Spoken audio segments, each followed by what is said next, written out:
Welcome to another Religious Education 5-minute recap video. We're on the exam board Eduqas, we are on the paper Applied Catholic Theology, and we're exploring the life and death unit. Today's session is going to look at the sarcophagus, and hopefully you'll be able to describe what a sarcophagus is and explain some scenes of the Passion from that. So a sarcophagus then, it is a stone coffin which has images carved onto it. And often a sarcophagus will reveal something about the person who has died and their beliefs about the afterlife. Now, one sarcophagus in particular that you guys need to be aware of is the Museo Pio Cristiano in Rome.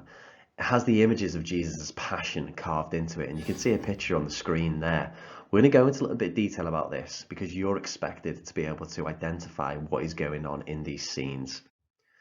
Now, as you can see, these scenes represent something called the Passion of Christ. If you're not familiar with that term, the Passion of Christ, it's the last days of Jesus' life on earth before he's crucified. It is his arrest and his subsequent crucifixion, so him dying on the cross.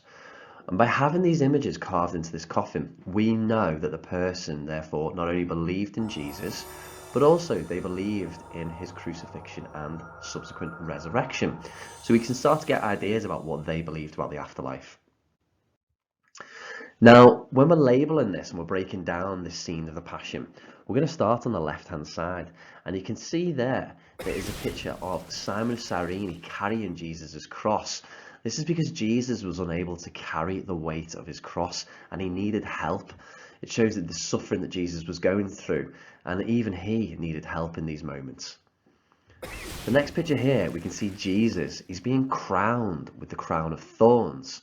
Now, the reason this was done was because he was mocked and he was being called the King of the Jews. Now, the crown, actually, if you look a little bit closely to it, it's actually got jewels in it. And the reason this is happening is because although death seems like a bad thing, obviously Jesus had to die and ultimately resurrected.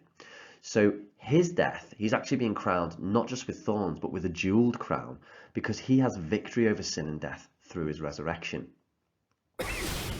Now the next part is Jesus. He was presented on trial to Pontius Pilate, and he's questioned by Pilate to see if he's guilty of any of the crimes he's been accused of. However, Pilate finds him innocent, yet he is still sentenced to death. This leads us to this image at the far end, and it's Pilate washing his hands. Pilate did not want to take responsibility for executing Jesus. He left it to the crowds, and the crowd shouted, "Crucify him." And as a result, he was handed over to the Roman guards, where he was whipped and he was beaten and he was taken away to be crucified. This kind of links us into a piece of evidence we're going to look at after, and it's to do with Jesus being the sacrifice for all people. However, the central picture, this, you can see quite a lot going on. There's a cross in the middle, obviously representing the crucifixion as well as the resurrection because it's an empty cross. But also you can see two Roman guards who are sat down looking almost upset with their faces towards the floor. You can see there's two birds, they're actually eagles holding up a circle. Now that circle is a wreath, and wreaths are always used as a sign of victory. And right in the center of that wreath is the symbol Chi Rho. Now Chi Rho represents the name Christ, and since this is in a wreath, what it's showing is that Jesus is victorious. His death is not the end of things, but it's the beginning of a glorious resurrection. So you can kind of see there's a lot of scenes going on, and they're unpacking these last moments, but it isn't about death and despair, but it's about the promise of the resurrection that comes afterwards. Now, if it was me, I'd be looking at this central part of that sarcophagus. And what you can see is that it shows you the cross, the soldiers, the eagles, the Chi Rho, and the wreath. Now, we've talked about why those things are important. But in particular, if you want to link some evidence to this, first of all, the Roman guards are reported as saying, truly, this man was the Son of God. Almost at the point of his death on the cross, they realized that this individual was the Son of God. And as a result, you could link this evidence into that. Secondly, John the Baptist announces that Jesus is the Lamb of God. Now look in this idea of the crucifixion. This is a nice piece of evidence you could also bring in and show how Jesus died on the cross to save others from their sin.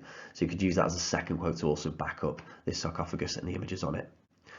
Now, look at the keywords on here. If you feel you can write a sentence by each one of these, then you've been successful today.